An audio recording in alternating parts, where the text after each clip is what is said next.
Hello dears, welcome back to our channel.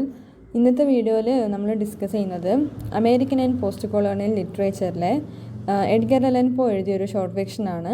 ഫിക്ഷൻ്റെ പേര് the fall of the house of Usher, അതാണ് പേര്.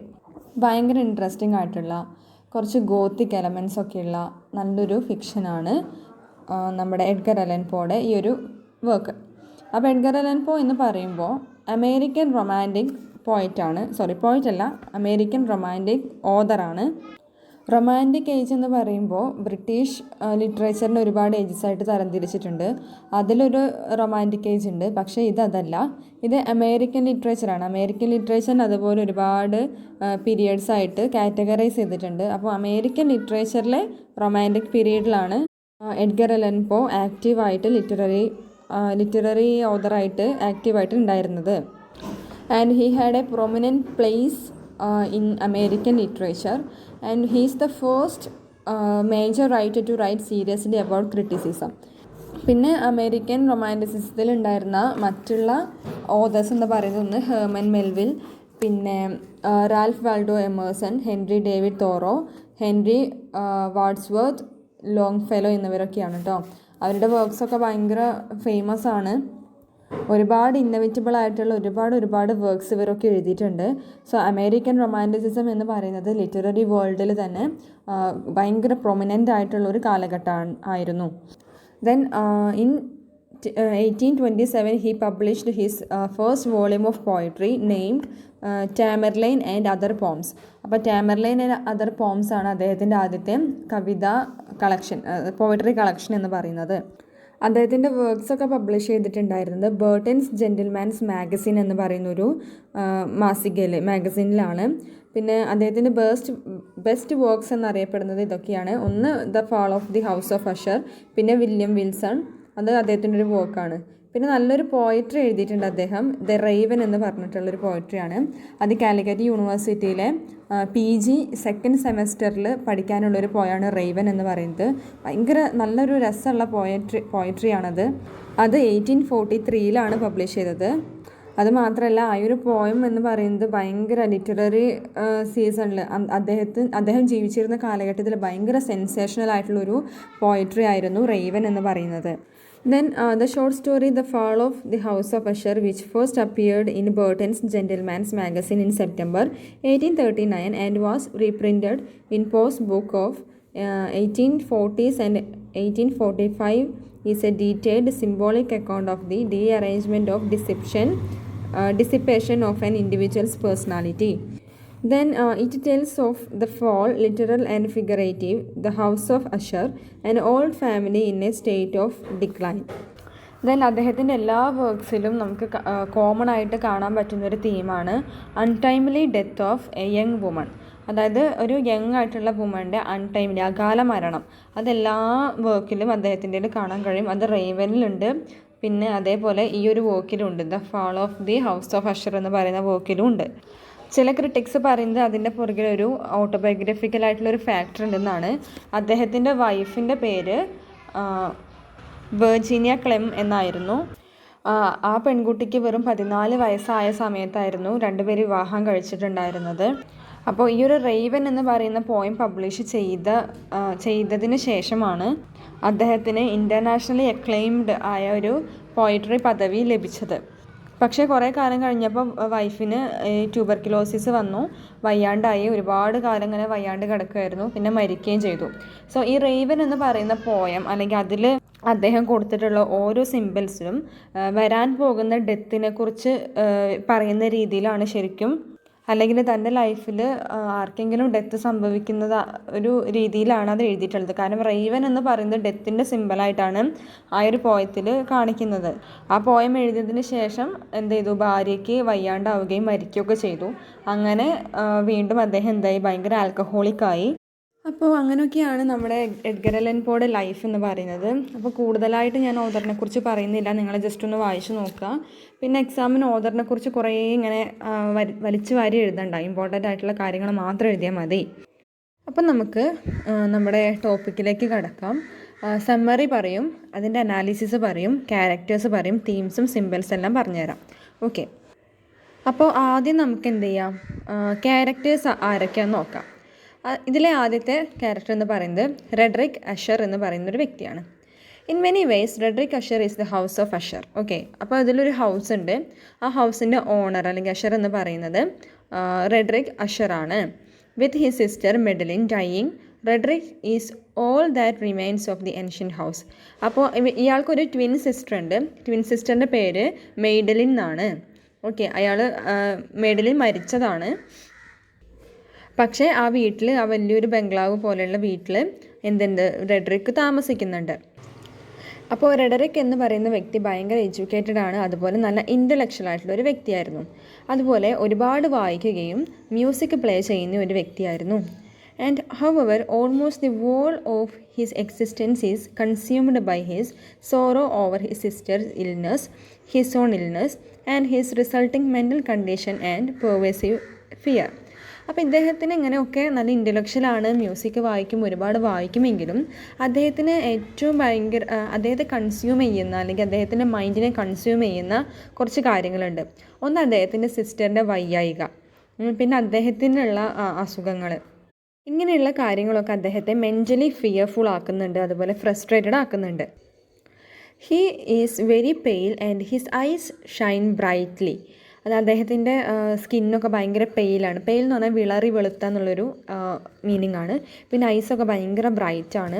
Then he's very thin and his hair is wild because of his condition. അപ്പോൾ ഹെയറൊക്കെ ഇങ്ങനെ നമുക്കറിയാലോ, ഭയങ്കര ബുദ്ധിജീവികൾ എന്ന് പറയുമ്പോൾ തന്നെ നമ്മുടെ മനസ്സിൽ വരുന്ന രൂപം എന്തായിരിക്കും, മുടിയൊക്കെ അങ്ങനെ നീട്ടി വളർത്തി ആകെ അലങ്കോലമായിട്ടുള്ളത്, അങ്ങനെ ഒരു ക്ലീഷേ കോൺസെപ്റ്റ് ഉണ്ട്. സോ അതുപോലെ തന്നെയാണ് അദ്ദേഹത്തിൻ്റെ ചിന്താഗതികൾ കാരണം, അല്ലെങ്കിൽ അദ്ദേഹത്തിൻ്റെ സോറോഫുൾ ആയിട്ടുള്ള മെൻറ്റാലിറ്റി കാരണം അദ്ദേഹത്തിൻ്റെ മുടിയൊക്കെ ആകെ വൈൽഡായിട്ട് കിടക്കുന്നുണ്ട്. ദെൻ അദ്ദേഹത്തെക്കുറിച്ച് ഇതൊക്കെയാണ് പറയുന്നത്. പിന്നെ ഇതിൽ വരുന്ന നെക്സ്റ്റ് ക്യാരക്ടർ എന്ന് പറയുന്നത് നെറേറ്ററാണ്. അപ്പോൾ നെറേറ്റർ എന്ന് പറയുന്നത് ഈ ഒരു റെഡറിക് അഷറിൻ്റെ ഗസ്റ്റാണ്. ഓക്കെ, അദ്ദേഹത്തിൻ്റെ വീട്ടിലേക്ക് നെറേറ്റർ പോകുന്നുണ്ട്. അപ്പോൾ പിന്നീട് നെറേറ്ററാണ് ഈ സ്റ്റോറി മൊത്തം പറയുന്നത്. The narrator says little directly about himself or his character. He doesn't share where he came from, what his own family life was like, or even his name. അപ്പോൾ അദ്ദേഹത്തെക്കുറിച്ച് ഡയറക്റ്റായിട്ട് കുറച്ച് കാര്യങ്ങൾ പറയുന്നുണ്ട്. അതായത് നെറേറ്റർ തന്നെ കുറച്ച് കാര്യങ്ങൾ പറയുന്നുണ്ട്. പക്ഷേ അദ്ദേഹം എന്ത് ചെയ്യുന്നില്ല, വീട് എവിടെയാണെന്നോ ഫാമിലിനെ കുറിച്ചോ അല്ലെങ്കിൽ അദ്ദേഹത്തിൻ്റെ ഒക്യുപ്പേഷൻ എന്താണെന്നോ അങ്ങനെയുള്ള കാര്യങ്ങളൊന്നും പറയുന്നില്ല. പക്ഷേ അദ്ദേഹത്തിൻ്റെ ചിന്തകളിലൂടെ, അദ്ദേഹത്തിൻ്റെ സംസാരത്തിലൂടെ, അതുപോലെ അദ്ദേഹത്തിൻ്റെ ആക്ഷൻസിലൂടെ റീഡേഴ്സിന് എന്ത് ചെയ്യുന്നുണ്ട്, അദ്ദേഹത്തെക്കുറിച്ചൊരു അദ്ദേഹത്തിൻ്റെ ക്യാരക്ടർ എങ്ങനെയാണെന്ന് മനസ്സിലാക്കാനുള്ളൊരു സ്പേസ് അവിടെ കൊടുക്കുന്നുണ്ട്. ഇനി നെക്സ്റ്റ് ഇതിൽ വരുന്നത് നമ്മുടെ റെഡറിക്കിൻ്റെ സിസ്റ്ററാണ് മെയ്ഡലിൻ അഷർ എന്ന് പറയുന്നത്.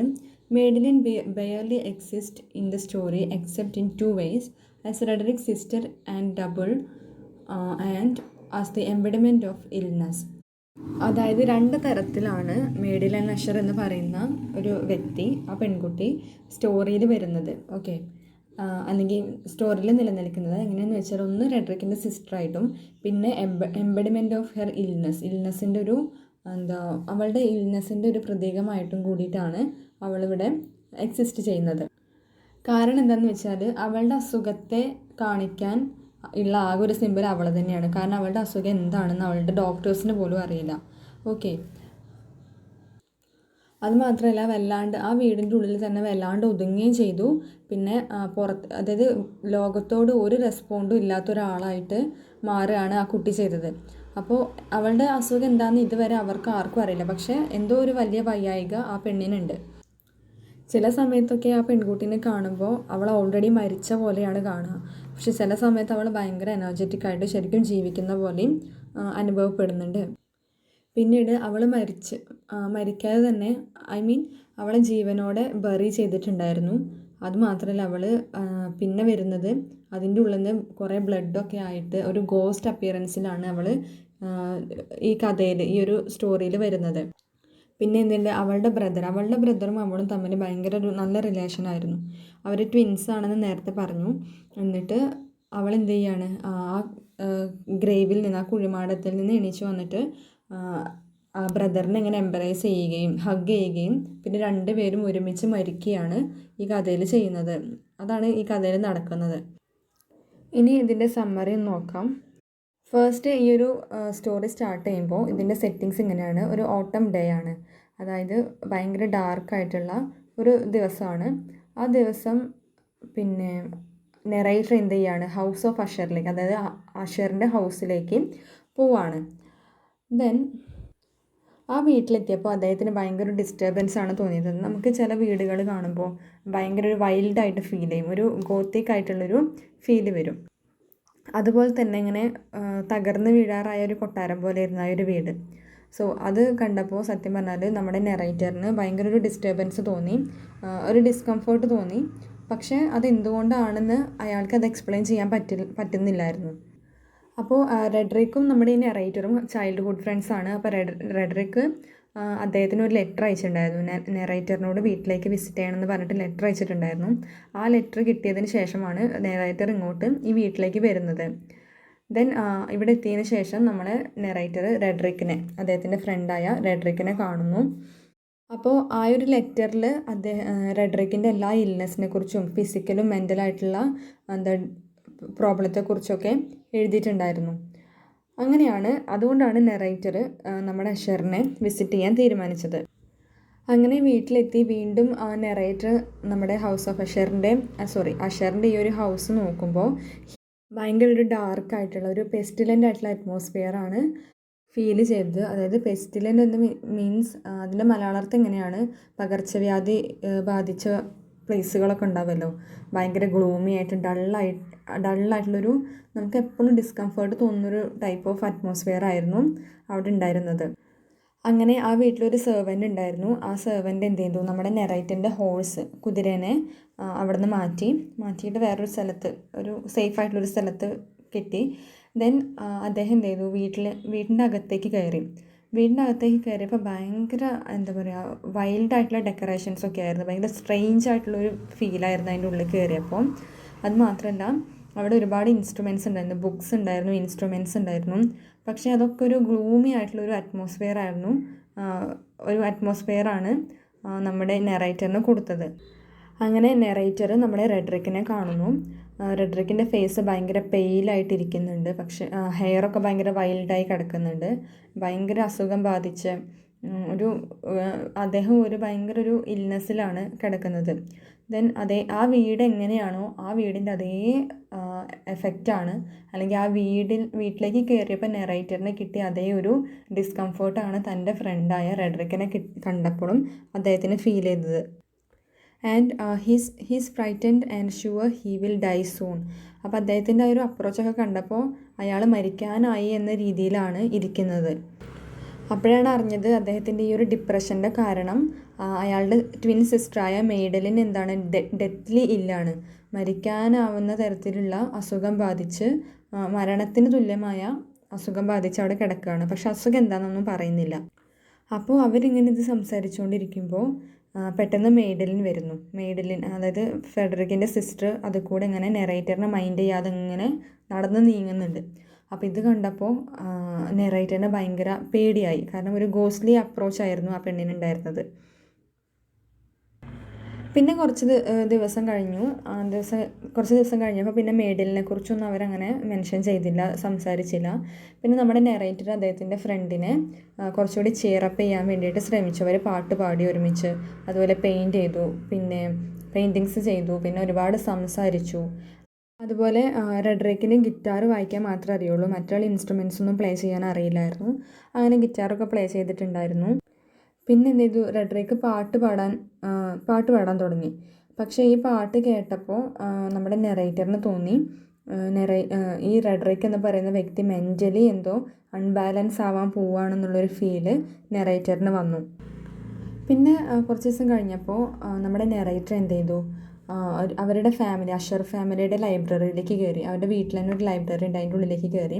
അതിലൊരുപാട് ബുക്സ് ഉണ്ട്. അതിൽ ഡെത്തിനെ കുറിച്ചും റിലീജിയനെ കുറിച്ചും പിന്നെ അങ്ങനെയുള്ള കുറേ കാര്യങ്ങളൊക്കെയാണ് അവിടെ ഉള്ളത്. അപ്പോൾ നെറേറ്ററിന് തോന്നി ഇങ്ങനെയുള്ള ഡെത്തിനെ കുറിച്ചും റിലീജിയനെ കുറിച്ചുള്ള കാര്യങ്ങളൊക്കെ ആവാം ചിലപ്പോൾ തൻ്റെ ഫ്രണ്ടായ ഫ്രെഡറിക്കിനെ മെൻ്റലി ഇങ്ങനെ ഡിപ്രസ് ആക്കുന്നതെന്ന് തോന്നി. ഇനി ഇതിൽ കാണിക്കുന്നത് നമ്മുടെ മെയ്ഡലിൻ്റെ ഡെത്താണ്. Madeline dies and Roderick says his sister wanted her body preserved for 2 weeks before being buried. അപ്പോൾ മെയ്ഡലിൻ മരിച്ചു. അപ്പോൾ ഫ്രെഡറിക്ക് പറയാണ് തൻ്റെ സിസ്റ്ററിൻ്റെ ബോഡി എന്ത് ചെയ്യാൻ പാടില്ല, 2 ആഴ്ച കാലത്തേക്ക് ബറി ചെയ്യരുത്, പ്രിസർവ് ചെയ്ത് വെക്കണം എന്ന് പറയും. ആൻഡ് അങ്ങനെ ഡോക്ടേഴ്സൊക്കെ വന്നിട്ട് മെഡിക്കൽ കണ്ടീഷനും കാര്യങ്ങളൊക്കെ നോക്കിയിട്ട് എന്ത് ചെയ്തു. അപ്പോൾ ഈ മരിച്ചു കഴിഞ്ഞതിന് ശേഷമാണ് നമ്മുടെ നെറേറ്റർ എന്ത് ചെയ്യുന്നത്, ഈ മെയ്ഡലിൻ്റെ ഫേസ് ശരിക്കും കാണുന്നത്. അപ്പോൾ ഈ ഫ്രെഡറിക്കും നമ്മുടെ മെയ്ഡലും ഒരേപോലെയാണ്, കാരണം ട്വിൻസ് ആണല്ലോ. അപ്പോഴാണ് ശ്രദ്ധിക്കുന്നത്. അപ്പോഴാണ് ഫ്രെഡറിക്ക് പറയുന്നത് ഞങ്ങൾ ട്വിൻസാണ്, അതുപോലെ ഭയങ്കര ക്ലോസ് ആണ് ഞങ്ങൾ രണ്ടുപേരെന്ന് പറയും.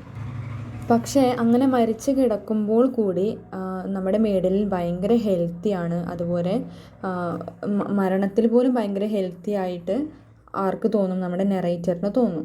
അങ്ങനെ ഒരു 7-8 രാത്രിയൊക്കെ കഴിഞ്ഞപ്പോൾ മെയ്ഡലിൻ എന്ത് ചെയ്തു, ഒരു വോൾട്ടിലേക്ക് വെച്ചു. വോൾട്ട് എന്ന് പറഞ്ഞു കഴിഞ്ഞാൽ കല്ലറേൻ്റെ ഉള്ളിൽ വെച്ചു. പക്ഷേ ആ സമയത്തൊക്കെ നമ്മുടെ നെറേറ്റർ ഭയങ്കര പേടിയായിരുന്നു, അതുപോലെ ഭയങ്കര ടെൻഷനൊക്കെ തോന്നി തുടങ്ങി. അയാൾക്ക് ഉറങ്ങാനേ കഴിഞ്ഞില്ല കേട്ടോ. അപ്പോൾ ബെഡിലൊക്കെ എഴുന്നേറ്റിരുന്നിട്ട് എല്ലാ ഡാർക്കായിട്ടുള്ള റൂം, ഇരുട്ടാണല്ലോ റൂം മൊത്തം, ആ വീട് മൊത്തം ഇരുട്ടാണ്. അപ്പോൾ ഡാർക്കായിട്ടുള്ള റൂമിലൂടെ ഇങ്ങനെ കണ്ണോടിച്ച് നോക്കും. അതുമാത്രമല്ല ഭയങ്കര സ്ട്രെയിഞ്ച് ആയിട്ടുള്ള ശബ്ദങ്ങളൊക്കെ കേൾക്കാൻ തുടങ്ങി. അങ്ങനെ പെട്ടെന്ന് അയാൾ എന്ത് ചെയ്തു, ഒരു ഫുഡ് സ്റ്റെപ്സ് ഇങ്ങനെ കേൾക്കുകയാണ്. അപ്പോൾ അദ്ദേഹം വിചാരിച്ചു അത് ചിലപ്പോൾ റെഡ്രിക്സിൻ്റെ ആയിരിക്കുമെന്ന്. ദെൻ റെഡ്രിക്ക് എന്ത് ചെയ്തു, ഡോറിൽ ഇങ്ങനെ നോക്ക് ചെയ്തു, അദ്ദേഹത്തിൻ്റെ റൂമിൻ്റെ ഡോറിൽ നോക്ക് ചെയ്തു. And he looks hysterical and ask the narrator if he is seen it. അപ്പോൾ റെഡ്രിക്ക് വന്നിട്ട് ചോദിക്കുകയാണ്, നീ അത് കണ്ടോ എന്ന് ചോദിച്ചു. Roderick open the window to the storm which is very powerful. അപ്പോൾ റെഡ്രിക്ക് എന്ത് ചെയ്തു, ആ വിൻഡോ, ഒരു ജനലുണ്ട്, അത് തുറന്നു. പുറത്ത് ഭയങ്കര സ്റ്റോമായിരുന്നു, ഭയങ്കര കാറ്റ് വീശുന്നുണ്ടായിരുന്നു. വേൾവിൻഡ് എന്ന് പറഞ്ഞാൽ ചുഴലി പോലത്തെ ചെറിയ ചുഴലിക്കാറ്റിനെയാണ് പറയുന്നത്. അതുമാത്രമല്ല ഭയങ്കര തിക്കായിട്ടുള്ള ഡാർക്ക് മേഘങ്ങളുണ്ടായിരുന്നു. അതിൽ മൂണുണ്ടായിരുന്നു. മൂണിനെയും സ്റ്റാറിനെയും ഒന്നും കാണാൻ പറ്റുന്നില്ല. ആകെ ഫുൾ ഇരുട്ടാണ്, ഭയങ്കര കാറ്റ്, ഒരു ഭയാനകമായിട്ടുള്ളൊരു അറ്റ്മോസ്ഫിയർ അവിടെ വന്നു. അങ്ങനെ നമ്മുടെ നെറേറ്റർ എന്ത് ചെയ്തു, റെഡ്രിക്കിനോട് ആ വിൻഡോൻ്റെ അടുത്തുനിന്ന് ഇങ്ങോട്ട് വരാൻ പറഞ്ഞു. അദ്ദേഹത്തെ ഇങ്ങോട്ട് കൊണ്ടുവന്നു. ഈ സമയത്ത് എനിക്കൊന്നും കാണണ്ട, അവിടെയൊക്കെ ഒരുപാട് സ്ട്രേഞ്ച് തിങ്സ് ഉണ്ടെന്ന് പറഞ്ഞിട്ട് തിരിച്ചിങ്ങോട്ട് കൊണ്ടുവരാൻ ശ്രമിച്ചു. പക്ഷേ കുറേ നേരം റെഡ്രിക്കിന് ഒരു ബുക്ക് എടുത്ത് വായിച്ചു കൊടുത്തിട്ടുണ്ടായിരുന്നു. ട്രിസ്റ്റ് എന്ന് പറയുന്നൊരു വർക്കായിരുന്നു കേട്ടോ. ആ വർക്ക് റെഡ്രിക്കിന് വായിച്ചു കൊടുക്കുമായിരുന്നു. ആ സമയത്ത് പിന്നെയും അദ്ദേഹത്തിൻ്റെ മൈൻഡിന് അല്ലെങ്കിൽ അവരുടെ ആ ഒരു സ്റ്റേറ്റിനെ ഡിസ്ട്രാക്ട് ചെയ്തുകൊണ്ട് വീണ്ടും കുറേ കുറേ എക്കോസ് ഇങ്ങനെ കേട്ടു. കുറേ ക്രാക്കിംഗ് സൗണ്ടും റിപ്പിംഗ് സൗണ്ടൊക്കെ ഇങ്ങനെ കേട്ടു. അതേപോലെ അത് നോവലിലും ഇതുപോലെയുള്ള ശബ്ദങ്ങളൊക്കെ ഇങ്ങനെ മെൻഷൻ ചെയ്തിട്ടുണ്ടായിരുന്നു. അതായത് അവർ വായിക്കുന്ന നോവൽ തന്നെ എബൌട്ട് ഡെത്താണ്. കാരണം അവിടെ ഏറ്റവും കൂടുതൽ ഡെത്തിനെക്കുറിച്ചും അതുപോലെ റിലീജിയനെ കുറിച്ചുള്ള നോവൽസൊക്കെയാണ് അവിടെ ഉള്ളത്. അപ്പോൾ ആ ബുക്കിൽ ഇങ്ങനെ ഭയങ്കര ക്രാക്കിംഗ് സൗണ്ട്സൊക്കെ ഉണ്ട്. അപ്പോൾ അതുപോലെ ശരിക്കും ഇവരും കേട്ടു. അപ്പോൾ റെഡ്രിക്ക് എന്ത് ചെയ്തിട്ടുണ്ട്, റെഡ്രിക്കിൻ്റെ തല നമ്മുടെ നെറേറ്ററിൻ്റെ ചെസ്റ്റിൽ വെച്ച് ഇങ്ങനെ കിടക്കുകയാണ്. അപ്പോൾ ഇയാളുടെ ലിപ്സ് ഇങ്ങനെ മൂവ് ചെയ്യുന്നുണ്ട്. അതായത് ആരോടോ സംസാരിക്കുന്ന പോലെ റെഡ്രിക്കിൻ്റെ ലിപ്സ് ഇങ്ങനെ മൂവ് ചെയ്യുന്നുണ്ട്. പിന്നീട് അവർ വായിക്കുന്ന ബുക്സ് വായിച്ച് ഇങ്ങനെ ഒരു പാർട്ട് എത്തിയപ്പോൾ ആ പാർട്ടിൽ ഇങ്ങനൊരു സംഭവമുണ്ട്. ഒരു മെറ്റൽ ഷീൽഡിൻ്റെ വീഴലും, പിന്നെ ഒരു മെറ്റൽ ഷീൽഡ് ഇങ്ങനെ വീഴുമ്പോൾ ഒരു ശബ്ദം ഉണ്ടാവുമല്ലോ. അപ്പോൾ ഒരു ലോഹത്തകിടൊക്കെ വീഴുമ്പോൾ ശബ്ദിക്കുമല്ലോ. സോ ആ ശബ്ദം ആ ബുക്കിൽ നെറേറ്റ് ചെയ്തിട്ടുണ്ട്. അതേപോലെ നെറേറ്റർ എന്ത് ചെയ്തു, പെട്ടെന്ന് ആ ശബ്ദം റിയലായിട്ട് കേട്ടു. അങ്ങനെ നെറേറ്റർ എന്ത് ചെയ്തു, പിന്നെ അതായത് റെഡ്രിക്കിൻ്റെ അടുത്തേക്ക് പോവുകയും മെല്ലെ റെഡ്രിക്കിൻ്റെ ഷോൾഡറിൽ കൈ വെക്കുകയും ചെയ്തു. അപ്പോഴാണ് റെഡ്രിക്ക് എന്താണ് പറയുന്നത് എന്ന് നമ്മുടെ നെറേറ്റർ കേട്ടത്. അപ്പോൾ നമ്മുടെ റെഡ്രിക്ക് പറയുന്നത് ഇതാണ്. അതായത് തൻ്റെ സഹോദരിയെ, തൻ്റെ സിസ്റ്ററിനെ ജീവനോടെ കുഴിമാടത്തിൽ, അതായത് ആ ഒരു ശവകുടീരത്തിൽ കുഴിച്ചിട്ടതായിട്ടുള്ള ശബ്ദം തനിക്ക് കേൾക്കുന്നുണ്ടോ എന്ന് ചോദിക്കുന്നുണ്ട്. അതായത് കുഴിമാടത്തിൻ്റെ ഉള്ളിൽ ജീവിച്ചിരിക്കുന്നുണ്ട്, അതിൻ്റെ ഉള്ളിൽ നിന്ന് സിസ്റ്ററിൻ്റെ ശബ്ദം കേൾക്കുന്നുണ്ട് എന്നുള്ള രീതിയിലാണ് റോഡ്രിക്ക് പറയുന്നത്. അപ്പോൾ അവരത്രയും ദിവസം അവിടെ ഇരുന്ന് കേട്ടിരുന്ന ശബ്ദങ്ങളൊക്കെ എന്താണ്, ജീവനോടെ കുഴിച്ചിട്ട തൻ്റെ സഹോദരി കുഴിമാടത്തിൽ നിന്ന് പുറത്തേക്ക് വരാൻ വേണ്ടിയിട്ട് അതിൻ്റെ ഉള്ളിൽ കിടന്ന് ഫൈറ്റ് ചെയ്യുന്നുണ്ട്, അതിൻ്റെ ശബ്ദമാണ് അവരിത്രയും ദിവസം കേട്ടിരുന്നത് എന്നാണ് പറഞ്ഞത്. ദെൻ അവർ പറയുന്നുണ്ട് റോഡ്രിക്കിനോട് അവിടെ നിന്ന് രക്ഷപ്പെടാൻ പറയുന്നുണ്ട്. അതുപോലെ അവൾ എന്തായാലും തീർച്ചയായിട്ടും തിരിച്ചു വരും. അതുമാത്രമല്ല അവൾ പെട്ടെന്ന് വരും, അവളിപ്പോൾ ഔട്ട്ഡോറിലുണ്ട് എന്ന് നമ്മുടെ റോഡ്രിക്ക് പറയാണ്. പറഞ്ഞ പോലെ തന്നെ ഡോറ് തുറന്നപ്പോൾ നമ്മുടെ മെയ്ഡലിനുണ്ട്. മരിച്ചപ്പോൾ അവൾക്ക് പൊതിച്ചു കൊടുത്ത ആ ഒരു ഡ്രസ്സിൽ, വൈറ്റ് ഡ്രസ്സിൽ ബോഡി ആകെ ബ്ലഡായിട്ട് അവളങ്ങനെ വന്ന് നിൽക്കുന്നുണ്ട്. അവളങ്ങനെ ആ ഡോറിൻ്റെ അടുത്ത് നിന്ന് തൻ്റെ സഹോദരൻ്റെ അടുത്തേക്ക് ഇങ്ങനെ ആടി ഉലഞ്ഞു വന്നു. പെട്ടെന്ന് അവൾ തൻ്റെ ബ്രദറിൻ്റെ ശരീരത്തിലേക്ക് വീഴുകയും 2 പേര് ഗ്രൗണ്ടിലേക്ക് വീണു. 2 പേരും മരിക്കുന്നു വീണ്ടും. ഇതോടെ കണ്ടപ്പോൾ നമ്മുടെ നരേറ്റർ എന്ത് ചെയ്തു, വീട്ടിൽ നിന്ന് ഇറങ്ങി അങ്ങോട്ട് ഓടി. കാരണം ഭയങ്കര ഫിയർഫുൾ ആയിട്ടുള്ള ഒരു അറ്റ്മോസ്ഫിയർ തന്നെയായിരുന്നു. കാരണം ഒരിക്കലും വിശ്വസിക്കാൻ പറ്റാത്ത കാര്യങ്ങളായിരുന്നു ഇത്രയും നേരം നരേറ്റർ കണ്ടത്. പക്ഷേ അപ്പോഴും ആ ഒരു സ്ട്രോം അവിടെ ആ കാറ്റ് വീശുന്നുണ്ടായിരുന്നു. പിന്നെ അവർ നമ്മുടെ നരേറ്റർ അവിടെ നിന്ന് പോന്നപ്പോൾ ഒരു വരമ്പിലൂടെ ഇങ്ങനെ നടക്കുമായിരുന്നു. അപ്പോഴും അവിടെ ഒരു സ്ട്രേഞ്ച് ആയിട്ടുള്ളൊരു ലൈറ്റ് അദ്ദേഹം കണ്ടു. അതുപോലെ തന്നെ അദ്ദേഹം തിരിഞ്ഞു നോക്കി. ദെൻ അവിടെയുള്ള അവരുടെ ഹൗസ് ഓഫ് അഷർ ഉണ്ടല്ലോ, അത് അഷറിൻ്റെ ആ ഹൗസിൽ അവിടെ ഇവിടെയൊക്കെ ക്രാക്ക് വീണിട്ടുണ്ട്. പിന്നെ അതൊക്കെ ഇങ്ങനെ പൊട്ടി വരുന്നുണ്ടായിരുന്നു. പിന്നെ അവസാനം ആ ഹൗസ് എന്ത് ചെയ്തു, 2ആയിട്ട് സ്പ്ലിറ്റ് ചെയ്ത് അവിടെ ഒരു ലേക്ക് ഉണ്ട്, ഒരു തടാകമുണ്ട്, അതിലേക്ക് വീഴുന്നു. സോ ഇതാണ് നമ്മുടെ ഈ ഒരു സ്റ്റോറി എന്ന് പറയുന്നത്. ഭയങ്കര ഗോത്തിക് ആയിട്ടുള്ളൊരു ഹൊറർ ഫീല് തരുന്നൊരു നല്ല രസമുള്ള സ്റ്റോറിയാണ്. സോ ഇനി നമുക്കിതിൻ്റെ ഒരു അനാലിസിസ് നോക്കാം. അതിന് മുന്നേ നിങ്ങൾ ചാനലൊന്ന് സബ്സ്ക്രൈബ് ചെയ്യുക, പിന്നെ വീഡിയോ ഒന്ന് ലൈക്ക് ചെയ്യുകയും ചെയ്യണം കേട്ടോ. ഓക്കെ, അപ്പോൾ ഗോത്തിക് ലിറ്ററേച്ചറിനെ കുറിച്ച് നിങ്ങൾ കേട്ടിട്ടുണ്ടോ? എന്താണ് ഗോത്തിക് എന്നുള്ളത്, അല്ലെങ്കിൽ ഗോത്തിക് ലിറ്ററേച്ചർ എന്താണെന്നറിയോ? ഗോത്തിക് എന്ന് പറഞ്ഞാൽ ഇതുപോലെ തന്നെ ഹൊറർ ഫിക്ഷൻസിനെ അല്ലെങ്കിൽ ഗോത്തിക് ലിറ്ററേച്ചറിനെ നമ്മൾ വിളിക്കുന്ന മറ്റൊരു പേരാണ് ഹൊറർ ലിറ്ററേച്ചർ. എഡ്ഗർ അലൻ പോയുടെ മിക്ക സ്റ്റോറീസും മിക്ക പോയിംസും ഇങ്ങനൊരു ഗോത്തിക് അറ്റ്മോസ്ഫിയർ തരുന്നതാണ്. അപ്പോൾ അദ്ദേഹത്തിൻ്റെ ബ്ലാക്ക് ക്യാറ്റ് എന്ന് പറയുന്ന സ്റ്റോറി ഉണ്ട്, പിന്നെ ദ ടെയിൽ ഹാർട്ട് എന്ന് പറയുന്നൊരു സ്റ്റോറി ഉണ്ട്. ഇതൊക്കെ ഗോത്തിക് ആയിട്ടുള്ള അല്ലെങ്കിൽ കുറച്ച് സൂപ്പർ നാച്ചുറൽ പവേഴ്സ് യൂസ് ചെയ്തിട്ട് ആളുകളെ മെൻ്റലി അൺബാലൻസ് ആക്കുന്ന തരത്തിലുള്ള നറേഷനോട് കൂടി വന്നിട്ടുള്ള സ്റ്റോറീസാണ്. ആളുകളെ സസ്പെൻസ് ചെയ്യിക്കുക അല്ലെങ്കിൽ ആളുകളെ കുറച്ചുകൂടി ഇൻട്രസ്റ്റോട് കൂടിയിട്ടാണ്, ഭയങ്കര സസ്പെൻസോട് കൂടി പിടിച്ചിരുത്തുന്ന തരത്തിലാണ് നമ്മുടെ എഡ്ഗർ അലൻ പോയുടെ ഒക്കെ റൈറ്റിങ്സ് വന്നിട്ടുള്ളത്. പിന്നെ നമ്മുടെ ഈ സ്റ്റോറിയിലുള്ള നെറേറ്റർ തന്നെ കുറച്ചൊരു അൺറിലയബിൾ ആയിട്ടുള്ളൊരു വ്യക്തിയാണ്. കാരണം അദ്ദേഹത്തിൻ്റെ ബാക്ക്ഗ്രൗണ്ടോ അല്ലെങ്കിൽ അദ്ദേഹത്തിൻ്റെ കുടുംബത്തെക്കുറിച്ചോ അല്ലെങ്കിൽ അദ്ദേഹത്തിൻ്റെ ജോലിയോ വിദ്യാഭ്യാസമോ ഒന്നും തന്നെ ഈ ഒരു സ്റ്റോറിയിൽ പറയുന്നില്ല. സോ അദ്ദേഹത്തിൻ്റെ ലൈഫ് തന്നെ ഒരു മിസ്റ്ററിയാണ്. പിന്നെ ഈ സ്റ്റോറിയിൽ വരുന്ന ചില കാര്യങ്ങളൊക്കെ അദ്ദേഹം ഭയങ്കര വിശദീകരിച്ച് പറയുകയും ചെയ്യുന്നുണ്ട്. പക്ഷേ ചില ഇമ്പോർട്ടൻ്റ് ആയിട്ടുള്ള കാര്യങ്ങൾ ഭയങ്കര ചുരുക്കിയിട്ട് പറയുന്നുണ്ട്. സോ ഇത് തന്നെ ആളുകളെ അല്ലെങ്കിൽ എഡ്ഗർ അലൻ പോയുടെ വർക്ക്സ് വായിക്കുന്ന ആളുകളെ എന്ത് ചെയ്യുന്നുണ്ട്, ഒരുപാട് ഡിസ്റ്റർബ് ചെയ്യുന്ന അല്ലെങ്കിൽ അവരെ ഒരു ഹൊറർ ഫീൽ കൊടുക്കുന്ന, അവരെ ആംബിഗസ് ആക്കുന്ന, കൺഫ്യൂസ് ആക്കുന്ന തരത്തിലാണ് വർക്ക്സ് എഴുതിയിട്ടുള്ളത് അല്ലെങ്കിൽ ഇത് നെറേറ്റ് ചെയ്തിട്ടുള്ളത്. ഇനി ഇതിലെ തീംസ് എന്തൊക്കെയാണെന്ന് നോക്കാം. സെയിനിറ്റി വേഴ്സസ് ഇൻസെനിറ്റി, അതായത് ഇൻ്റലക്ച്വലും പിന്നെ ഇൻസെൻ എന്ന് പറഞ്ഞാൽ ബുദ്ധിവൈകല്യം എന്നാണ് പറയുന്നത്. അപ്പോൾ ഇൻ്റലക്ച്വൽ ആയിട്ടുള്ള മൈൻഡും ബുദ്ധിവൈകല്യമുള്ള മൈൻഡും തമ്മിലുള്ളൊരു കോൺഫ്ലിക്റ്റാണ് നമുക്കിവിടെ കാണാം.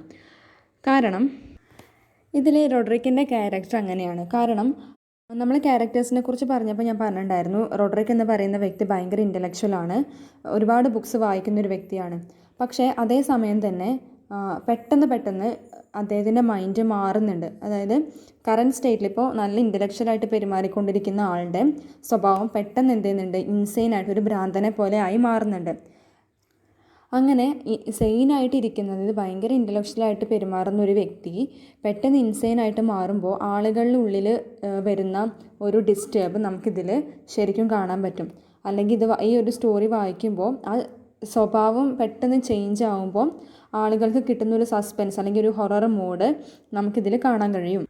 അതുപോലെ തന്നെ നമ്മുടെ നെറേറ്ററിൻ്റെ മൈൻഡ്, അയാൾ ഭയങ്കര നോർമലായിട്ടാണ് ഈ ഒരു വീട്ടിലേക്ക് വന്നത്. പക്ഷേ ഈ വീട് കണ്ടപ്പോൾ തൊട്ട് അദ്ദേഹത്തിൻ്റെ ഉള്ളിൽ ഒരു ഡിസ്കംഫേർട്ട് തോന്നിയിട്ടുണ്ട്, ഒരു ഡിസ്റ്റേബിങ് ആയിട്ടുള്ള ഫീലാണ് വന്നിട്ടുള്ളത്. അപ്പം നെറേറ്ററിന് തൻ്റെ മെൻറ്റാലിറ്റീനെ കുറിച്ച് തന്നെ ഒരു വറി ഉണ്ടായിരുന്നു. ഇനി ഇതിന് നെക്സ്റ്റ് ആയിട്ട് വരുന്ന തീം ഡിറ്റോറിയറേഷൻ ആണ്. അതായത് വേണമെങ്കിൽ നമുക്ക് ഡിക്ലൈൻ അല്ലെങ്കിൽ തകർച്ച എന്നൊക്കെ പറയാം, ഒരു അപജയം എന്നൊക്കെ പറയാം. സോ നമുക്കറിയാം ഡിറ്റോറിയറേഷൻ സംഭവിക്കുന്നത് ഫിസിക്കലി, മെൻ്റലി, പിന്നെ ആ വീടിനും. ഓക്കെ, നമ്മുടെ ക്യാരക്ടേഴ്സിനുമായൊരു ഡിക്ലൈൻ സംഭവിക്കുന്നുണ്ട്, പിന്നെ ആ വീടിനും ഡിക്ലൈൻ സംഭവിക്കുന്നുണ്ട്. നമുക്ക് ആ വീടിൻ്റെ ഒരു ഫിസിക്കൽ കണ്ടീഷൻ നോക്കുകയാണെങ്കിൽ നമുക്ക് മനസ്സിലാവും, ആകെ ഫംഗസൊക്കെ മൂടിക്കെട്ടിയ കവേർഡായിട്ടുള്ള പൊന്തയും അതുപോലെ കുറ്റിച്ചെടികളൊക്കെ കവേർഡായിട്ടുള്ളൊരു ഹൊററായിട്ടുള്ളൊരു ഫീലാണ് നമുക്ക് ആ വീട്ടിലേക്കുള്ളത്. അപ്പോൾ ആ വീടിൻ്റെ തകർച്ച അല്ലെങ്കിൽ ആ വീടിൻ്റെ വിള്ളലും അതുപോലെ ആ വീടിൻ്റെ ഒരു ശോചനീയമായ ഒരു അവസ്ഥ കാണിക്കുന്നത് നമ്മുടെ മെയ്ഡലിൻ്റെയും റോഡ്രിക്കിൻ്റെയും ഫിസിക്കൽ മെൻ്റൽ സിറ്റുവേഷനെയാണ്. ആ വീടിൻ്റെ അവസ്ഥ എന്താണോ അതേപോലെയുള്ള പാരലൽ ആയിട്ടുള്ള സിറ്റുവേഷനിലൂടെയാണ് ആ ട്വിൻ സിബ്ലിങ്സ് അനുഭവിക്കുന്നത്. അതുമാത്രമല്ല നമ്മുടെ ക്യാരക്ടേഴ്സായ, അതായത് റോഡ്രിക്കും അദ്ദേഹത്തിൻ്റെ സിസ്റ്ററായ മെയ്ഡലിനും മരിച്ചു വീണപ്പോൾ ആ വീടും എന്ത് ചെയ്തു, താഴേക്ക് നിലം പൊത്തി വീഴുന്നുണ്ട്. അപ്പോൾ സിംബോളിക്കലി ആ വീട് എന്തിനെ റെപ്രസെൻ്റ് ചെയ്യുന്നത്, നമ്മുടെ മെയ്ഡലിൻ്റെയും അതുപോലെ റോഡ്രിക്കിൻ്റെയും ബോത്ത് മെൻ്റൽ ആൻഡ് ഫിസിക്കൽ ഇൽനെസ്സിനെയാണ്. ഓക്കെ, ഇനി നെക്സ്റ്റ് വരുന്ന theme fantasy versus reality. Fantasy എന്ന് പറഞ്ഞാൽ മായാലോകം അല്ലെങ്കിൽ സാങ്കല്പികം എന്നുള്ള ഒരു അർത്ഥമാണ്. റിയാലിറ്റി മീൻസ് റിയൽ, യാഥാർത്ഥ്യം. നമുക്കറിയാം ഈ ഒരു സ്റ്റോറിയിൽ മൊത്തത്തിലൊരു ഫാൻറ്റസിക് ആയിട്ടുള്ളൊരു അറ്റ്മോസ്ഫിയറാണ് ഉള്ളത്. പക്ഷെ എന്താണ്, ഇതിൽ റിയൽ ആയിട്ടുള്ള കാര്യങ്ങളും ഉണ്ട്. കാരണം ഫാൻറ്റസിക് ആയിട്ടുള്ള എലമെൻറ്റ്സ് എന്തൊക്കെയാണെന്ന് ചോദിച്ചു കഴിഞ്ഞാൽ, ഒന്നാമത് ആ വീട് തന്നെയാണ്. കാരണം എങ്ങനെയാണ് അത്രയും ഡിക്ലൈൻ ആയിട്ടുള്ള വീട്ടിൽ രണ്ടാളുകൾക്ക് താമസിക്കാൻ കഴിയുക? അല്ലെങ്കിൽ അതുമാത്രമല്ല നമ്മുടെ നെറേറ്റർ ആ വീടിനെക്കുറിച്ച് ഡിസ്ക്രൈബ് ചെയ്യുന്ന എല്ലാ കാര്യങ്ങളും കുറച്ച് ഇമ്പോസിബിൾ ആയിട്ടുള്ള, ഒരിക്കലും നടക്കാൻ സാധ്യതയില്ലാത്ത രീതിയിലാണ് കാര്യങ്ങൾ ഡിസ്കസ് ചെയ്യുന്നത്, നെറേറ്റ് ചെയ്യുന്നത്. പിന്നെ റിയാലിറ്റി എന്ന് പറയുമ്പോൾ ഇപ്പോൾ ഏതൊരു വ്യക്തിയാണെങ്കിലും നമ്മൾ ജീവിക്കുന്ന സാഹചര്യങ്ങൾ അല്ലെങ്കിൽ നമ്മുടെ ചുറ്റുപാടനുസരിച്ചായിരിക്കും നമ്മുടെ ബിഹേവിയർ മോൾഡ് ചെയ്ത് വരിക. ഇപ്പോൾ ഏതെങ്കിലും മരണ വീട്ടിൽ ചെന്ന് കഴിഞ്ഞാൽ അവിടെയുള്ള എല്ലാ ആളുകളും എക്സ്ട്രീം ഇമോഷണലായിട്ട് ഇരിക്കുകയായിരിക്കും. അപ്പോൾ ഓട്ടോമാറ്റിക്കായിട്ട് അവരുടെ ലൈഫും എന്താവും, ഡള്ളായിട്ട് മാറും. സോ ഇത്രയും കാര്യങ്ങളൊക്കെയാണ് നമ്മുടെ house of the Usher, fall of the house of the Usher എന്ന് പറയുന്നൊരു ഈ ഒരു വർക്കിൽ വരുന്നത്. ഇനി നിങ്ങൾക്ക് എന്തെങ്കിലും കാര്യങ്ങൾ ഫെർദറായിട്ട് വേണമെങ്കിൽ ഒന്ന് കമൻറ്റ് ചെയ്യുക. പിന്നെ എന്തെങ്കിലും ഡൗട്ട്സ് ഉണ്ടെങ്കിൽ ഒന്ന് കമൻറ്റ് ചെയ്യുക. ഇത് ഭയങ്കര ഇൻട്രസ്റ്റിംഗ് ആയിട്ടുള്ളൊരു സ്റ്റോറിയാണ്. അപ്പോൾ നിങ്ങൾക്ക് ഇഷ്ടപ്പെട്ട് കഴിഞ്ഞാൽ, വീഡിയോ ഇഷ്ടപ്പെട്ടാൽ ലൈക്ക് ചെയ്യുക, ഫ്രണ്ട്സിന് ഷെയർ ചെയ്യുക, സബ്സ്ക്രൈബ് ചെയ്യാനും മറക്കരുത്. അപ്പോൾ ഇനി നമുക്ക് അടുത്ത വീഡിയോയിൽ കാണാം. ബൈ.